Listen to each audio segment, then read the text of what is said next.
I love concrete because it's the second most used material in the world behind water. Being a civil engineer gives me a level of being proud about my civilization.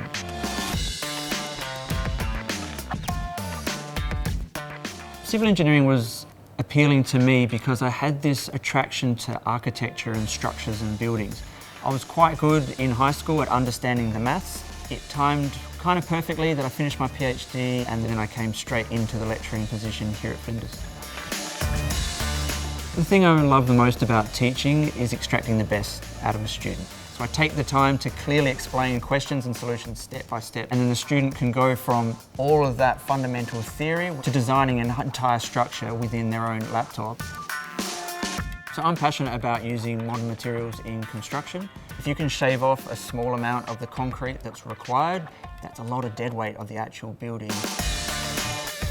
So the challenge of calculating it accurately, testing it accurately, using these newer materials is a big passion of mine. Recycled plastics, there's a lot of concrete that gets used around the world, and the more waste materials we can use in that, the better.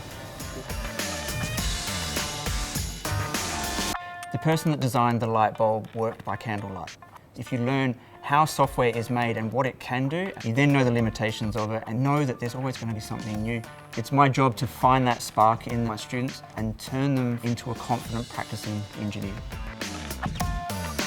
When you design something, it has a design life. Population is always growing. The traffic on the roads is always growing at 3 or 4% every year. You need to think about what's going to occur at that intersection or that building over its 50, 100, 200-year life cycle.